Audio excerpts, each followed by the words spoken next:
E o último ponto, eu queria fazer um breve resumo aqui dessas práticas musicais aqui no Amazonas, tá? Nós fizemos uma pesquisa, lançamos o livro, né? E agora a gente tem a possibilidade de trazer um resumo, um breve resumo aqui do que foram essas práticas musicais aqui. Muitos chamam de beiradão, né? São as práticas musicais das cidades, das pequenas cidades, das comunidades dos interiores do Amazonas, né? Essas comunidades estão sim localizadas nas beiras, nas beiradas dos rios, né? Então o que tem ali são sonoridades das beiradas, sonoridades do beiradão, né? Sonoridades beiradeiras, né? Veja, o que acontece? A música do interior do Amazonas, no período em que prevalecia a extração da borracha, né?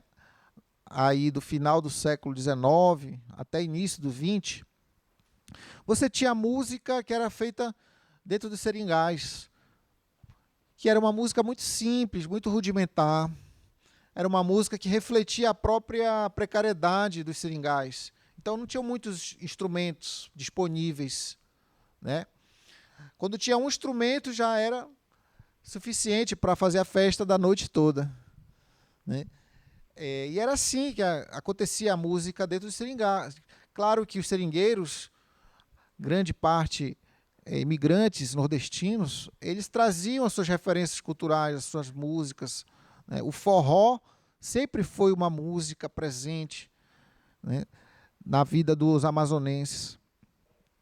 Então, você tinha essa música feita dentro dos seringais, e os seringais, como vocês sabem, eles existiam dentro da terra firme, né? Dentro do solo de terra firme, porque aí é ali que as seringueiras crescem, né? Contudo, quando veio a crise da borracha, essa população se viu desesperada, porque seu sustento se viu ameaçado ali, né?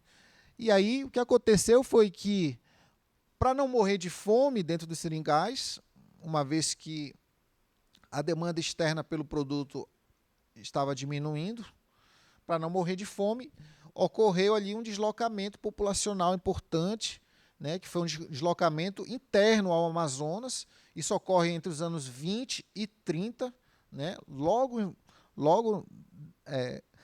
depois, como um efeito imediato mesmo da crise, né?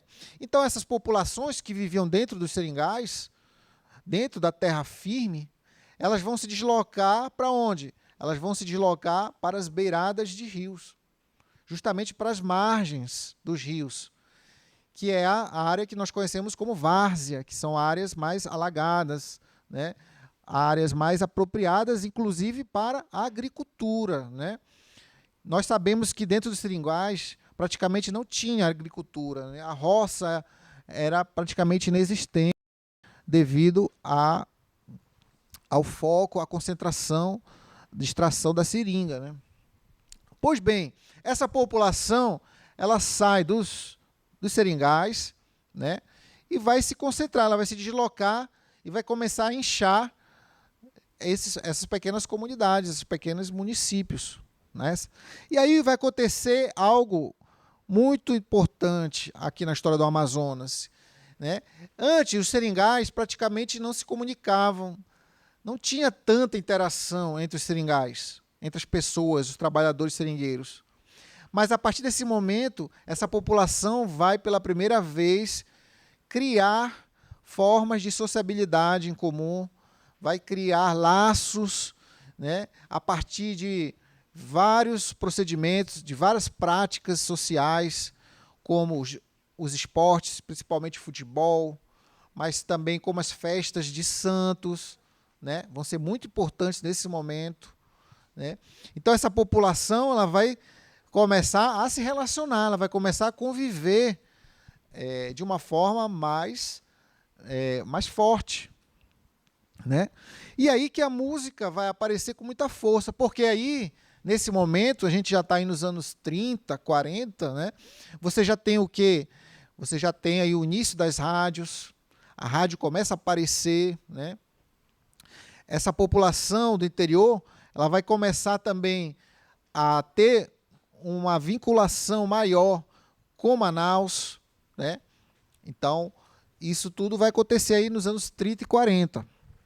Nesse período é que vai se desenvolver isso que a gente começa a chamar de a sonoridade das beiradas, né? Essa música dos beiradões, né? Que eram exatamente as músicas que eles praticavam, né? Dentro desses encontros, dessas atividades sociais que ligavam essas populações, né? Tinham dois tipos de músicas que eu costumo mencionar. Você tinha uma música mais funcional, que era uma música que era feita exatamente dentro da liturgia, dentro do processo religioso, que era a música que era tocada no levantamento, na erguição do mastro, mas também poderia ser tocada na derrubada, né? É uma música já mais funcional, porque ela cumpre uma função ali. O valor dela não está em si mesma, né? E que músicas são essas? Geralmente eram ladainhas. As ladainhas eram muito fortes, muito praticadas aqui nesse contexto. E um segundo tipo de música que eu gosto de mencionar são as músicas dos bailes, né? Porque após a festa havia os bailes que começavam entre 6 e 8 horas da noite e só terminavam no dia seguinte, né? Os bailes levavam muitas horas mesmo, eram festas que iam até o sol raiar mesmo. Então, gente, quando eles começam a fazer essas músicas nos bailes, aí você tem já uma possibilidade de ter ali uma música mais secular, uma música que já era feita aqui na cidade, em Manaus, né? De modo que essa música que eles tocavam não era uma música rural, né? Era uma música tocada no ambiente rural, mas era um repertório que já fazia parte aqui da tradição das bandas, né? Era aquele repertório que vinha muito influenciado aí pelos conjuntos regionais, né? Pelas bandas. Então, esse repertório que era o choro, a mazurca, a valsa, a polca, o scotch, todo esse repertório que as bandas vinham desenvolvendo já desde o início do século, desde o final do século XIX, né? Isso tudo também vai ser muito tocado aqui, né?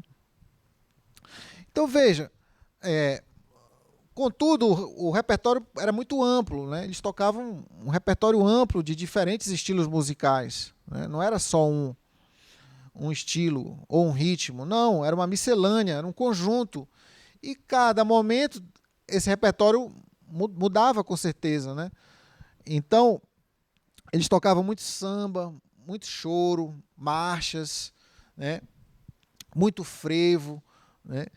É importante dizer que as festas populares aqui no Amazonas, elas estão na base da música, né, do estado, né? O carnaval, as festas de santo, né?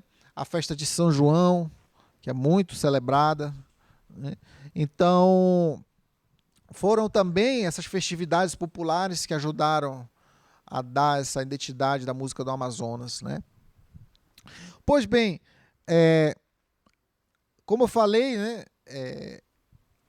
havia um mercado musical forte aí no Amazonas. Esse mercado musical fazia parte dele, por exemplo, as orquestras de jazz, né? As orquestras de jazz que eram formadas por esses músicos que atuavam aqui na cidade, né? Eles, nessa ocasião, aí, nos anos 30, 40, 50, foi um momento em que muitos músicos vieram dos interiores para morar em Manaus e trabalhar tocando na banda da Polícia Militar ou na banda do Exército era um emprego muito interessante, né? Que ajudava muito ali naquele contexto, porque dava uma estabilidade, né, para o músico, que é sempre uma luta para a gente, né, ter estabilidade. Então, esses músicos que vinham do interior, eles acabavam encontrando essa estabilidade atuando nas bandas aqui de Manaus, né? Só que o que acontecia é que, para fazer um dinheiro extra, complementar a renda, eles acabavam montando trabalhos menores, né, com formações menores também, né? e passavam a atender uma demanda que vinha de sedes de clube de futebol, mas vinham também das comunidades, nas festas de santos, né? Então, a música de beiradão ela vai se formando a partir desse mercado, né? Que era muito forte aí nesse momento. Então, esses músicos vão começar a criar esses grupos pequenos para atender essa demanda dessas festas, né? E daí que surge a Lacapaca, né? A Lacapaca que é uma formação reduzida, né? Porque você tem ali o quê? O sax, o trombone, o banjo e uma bateria. 4 instrumentos, em alguns casos 5 instrumentos, né? O que é a lacapaca? Era um termo que os músicos começaram a utilizar para se referir a essa formação instrumental mais reduzida, de 4, 5 instrumentos. Era isso que eles chamavam de lacapaca. Mesmo assim, nem todos os músicos utilizavam essa expressão, mas uma grande parte deles utilizava, né? Como eu falei, né, os conjuntos de jazz, né, eram muito comuns, né, nesse período, dos anos 50, 60, né, e os conjuntos de jazz eram conhecidos também, né, como lacapaca. Então, gente, o que aconteceu foi que nos anos 80, né, esses músicos eles vão entrar para a indústria fonográfica, né? Esse é o processo mais importante da história da música no Amazonas recente, porque foi uma produção inédita, né, original, uma produção que nunca tinha ocorrido aqui na história do Estado, e foi a entrada, foi a introdução do Amazonas no campo da produção fonográfica, né? Isso não é pouca coisa. Só que, como eu venho argumentando, né, isso se deu de uma forma muito subordinada à produção paraense, né, infelizmente. Por quê? Veja, aqui no Amazonas, teve uma primeira iniciativa de se criar um estúdio de gravação. Essa iniciativa foi do empresário, né, Antônio Malheiros. Antônio Malheiros, que era dono da Rádio Tropical, que foi a primeira FM do Brasil, né? Então, uma rádio muito pioneira, muito avançada, né? O Antônio Malheiros era um grande conhecedor da radiofonia, da técnica, né? Do conhecimento técnico. Então, ele teve a iniciativa de fazer gravações, ele criou um estúdio para fazer gravações de instrumentos, né? De música.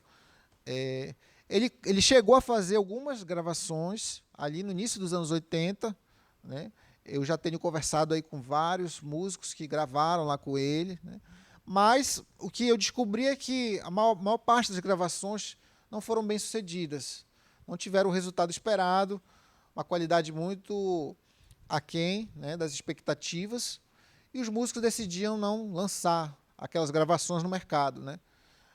Com exceção, como eu falei, do Chiquinho Davi, que conseguiu ali, pela parceria que o Antônio Malheiros tinha com um empresário de São Paulo chamado Antônio Ramos, que era dono do selo Unacan. E aí eles conseguiram lançar o Chiquinho Davi. Mas, além do Chiquinho Davi, não tem outra notícia de outro artista que gravou lá e depois conseguiu lançar a gravação.